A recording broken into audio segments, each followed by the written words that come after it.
So Amazon's brilliant brain trust forced everyone back into the office to spark innovation, and now they're shocked that top AI talent is running for the exits. So what happens when you force employees into cubicles just to sit on Teams calls with colleagues from 3 buildings away? What happens when your RTO policy becomes the best recruiting tool your competitors ever had? So after watching this corporate theater unfold, I can tell you exactly why Amazon's master plan backfired spectacularly and why this could be the beginning of the end for the talent pipeline. So let's dive into this today.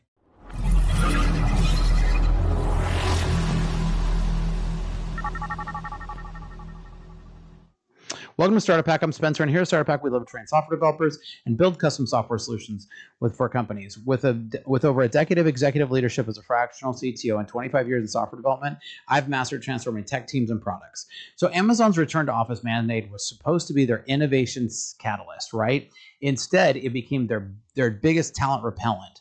The tech giant that revolutionized e-commerce can't figure out that forcing people into the offices while they still work remotely with other teams makes zero sense. So I'm going to break down today some of the big reasons why Amazon's RTO policy is bleeding top talent faster than they can hire replacements. Now, before we dive deep into this corporate disaster, leave me a comment down below because honestly, it's my favorite thing and one of the best compliments you can give me, and I read every single one. Now, Amazon executives mandated full return to office, claiming it would boost collaboration and spark a breakthrough innovation. Now, the reality check is employees are sitting in Seattle offices having Teams meetings with colleagues in different buildings, cities, and continents. So the supposed in-person collaboration magic consists of people wearing headphones at their desks talking to screens. So I've consulted with companies making the same mistake. They confuse physical presence with meaningful collaboration. When your collaborative office environment requires the same video conferencing tools as remote work, you've missed the opportunity. Now, even still, if employees don't want to come back to the office, this isn't going to spark innovation. And you can't force them to innovate. Now, Amazon spent millions on office space just to recreate the remote work experience with worse commutes. So Amazon's leadership sold RTO as essential for maintaining their innovative edge and creative breakthroughs. Now, 6 months later, where are these promised innovations that require everybody to be physically present? The company's most significant recent developments came from teams that were already working on them before the RTO mandate. Real innovation comes from psychological safety, diverse perspectives, and focused work time, not forced proximity. So I've seen more breakthrough ideas emerge from async Slack conversations than from in-room conference meetings. Amazon's innovation theater is a huge mistake. They are assuming physical location determines creative output. Now, top AI researchers and engineers are specifically avoiding Amazon due to their inflexible RTO requirements. Recruiters are reporting that candidates immediately lose interest when they mention the mandatory office presence. The competition for AI talent is fierce right now, and Amazon has just handicapped themselves with an outdated workplace policy. These aren't junior developers who need hand-holding. These are senior experts who've proven they can deliver remotely. Companies like Anthropic, OpenAI, and smaller AI startups are swooping in to grab the talent Amazon is pushing away. So when your policy becomes your competitor's best recruiting advantage, you've made a pretty strategic error. Now, Amazon executives claimed remote work was hurting productivity, yet their own data showed no significant decline in output. Employees are now spending 2 to 3 hours daily on commutes that could be spent actually working or innovating. So then by the time they get to the office, they're already too tired to even start anything. The cognitive load of commuting, finding parking, navigating office politics is consuming mental energy needed for complex problem solving. So I've tracked productivity metrics across dozens of different development teams. Location matters far less than clarity of goals and good leadership. I always have run my teams remotely, and we produce innovative stuff for our clients every single time. Now, Amazon's own AWS division built their remote-first infrastructure while other divisions were forced back to cubicles. The company is literally selling remote work solutions to other businesses while denying them to their own employees. So Amazon's customer obsession is starkly devoid in their own employees, right? Principles apparently doesn't extend to treating employees like internal customers with valid preferences. The leadership team made a unilateral decision without meaningful input from the people actually doing the innovative work. This top-down approach contradicts everything we know about modern knowledge work and employee engagement. You couldn't pay me to get within a mile of working for Amazon. When you treat highly skilled professionals like factory workers who need constant supervision and require them to badge in for 8 hours a day, 5 days a week, you get factory worker output. The disconnect between Amazon's external innovation messaging and internal management practices is totally jarring. Smart companies are building cultures that attract talent. Amazon built policies that actually forced to push good developers away.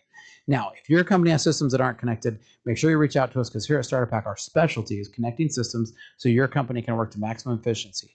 And we specialize in remote companies. So check out starterpack.com/Spencer, because we'd love to help. But we can also help those of you in an office too.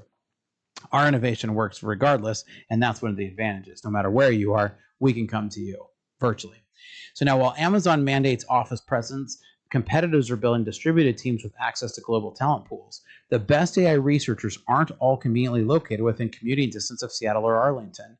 Amazon is limiting their hiring pool to people willing to relocate or who already live in specific metro areas.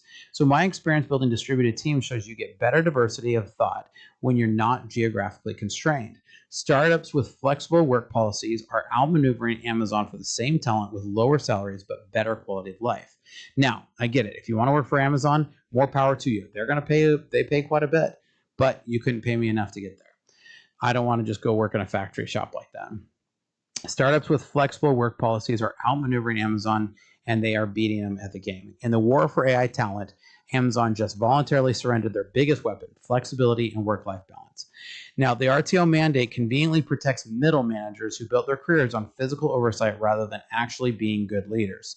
These managers suddenly became valuable again because someone needs to ensure people are physically present in the office. Meanwhile, the most effective managers I've worked with measure output, not just how many hours you're clocking in. They don't care where great work happens. Amazon's policy essentially rewards outdated management styles while punishing result-oriented leadership. The company is optimizing for management comfort rather than employee productivity or innovation, or they're just ignorant enough that they think that location equals innovation. So this is backwards prioritization and explains why forward-thinking talent has already headed to the exit. Now, Amazon invested heavily in office real estate and can't admit that those investments might not generate the expected returns. Instead of adapting their real estate strategy to match modern work preferences, they're forcing work preferences to match their real estate. I've seen companies make similar mistakes, doubling down on bad investments rather than cutting loose losses and pivoting. Smart companies are converting excess office space into collaborative hubs that people actually want to use. Amazon chose to defend their real estate investments at the expense of their human investments. Now, I think forcing everyone into the office creates artificial constraints on when and how innovation can happen. The best developers and researchers often do their most creative work off-peak hours and when they're not interrupted. Amazon policy assumes innovation happens on a 9-to-5 schedule. Now, here at Startup Hack, we do have people that work all over the world because we're accessing talent everywhere. Now, we do have a set of core hours, and everybody has to overlap for those core hours. But outside of those core hours, everybody can work where they want to for the rest of their shift. And this works really, really well. We build a lot of innovative products, and our clients love our services. Now, Amazon's policy assumes innovation happens only 9 to 5. But I've seen breakthrough solutions happen all the time. The company is optimizing for the appearance of innovation rather than the conditions that actually foster innovation, like good leadership and like fostering empowerment. Instead, they're forcing down and doing the opposite of empowering their employees. Amazon is facing a talent retention problem that goes far beyond just AI researchers and engineers. The RTO mandate has become a catalyst for employees to reconsider their entire relationship with the company. People who were previously happy are now actively interviewing elsewhere, not because of the work, but because of the workplace flexibility. The policy has created an artificial deadline for employees to find alternatives, essentially forcing Amazon to compete with every other employee simultaneously. Now, replacing experienced employees costs 150 to 200% of their annual salary, and Amazon is about to learn that lesson at scale. The short-term control gained through RTO will cost them years of institutional knowledge and team cohesion. Amazon's RTO policy reveals a fundamental misunderstanding of what drives competitive advantages in the AI era. The companies winning in AI are those that can attract and retain the best minds, regardless of geography or work preferences. By prioritizing control over culture, Amazon is optimizing for the past rather than preparing for the future. The most innovative companies I've worked with focus on outcomes and gives people the freedom to produce their best work. Amazon's leadership is applying industrial age thinking to information age challenges and wondering why it's backfiring. In an industry where talent is the ultimate differentiator, Amazon just made themselves significantly less attractive to the talent that they need most. Now, curious to hear what you guys think. Do you agree? Do you disagree? I love to have a great discussion. And like I've said, my favorite compliment is when you guys leave a comment down below. So make sure you like and subscribe, and make sure you leave a comment. If nothing else, just to say hi. And here at Startup Hack, we love to train software developers as well as build custom software solutions for companies.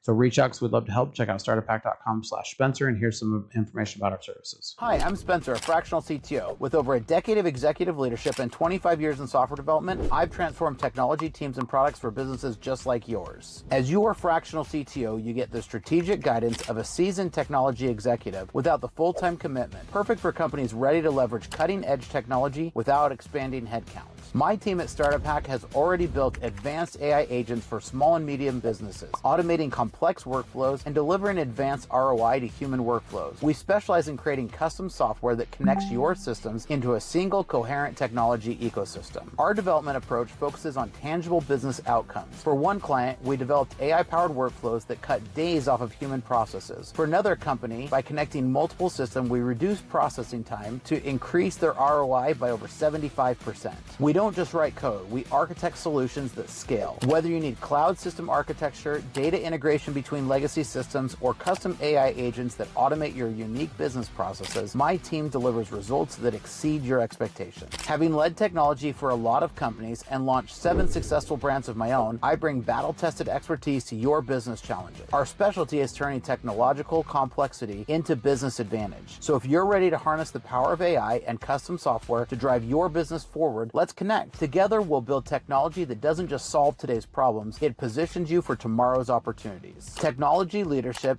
decades of experience, AI powered. Reach out today and we can help you. Check out startuphack.com/Spencer.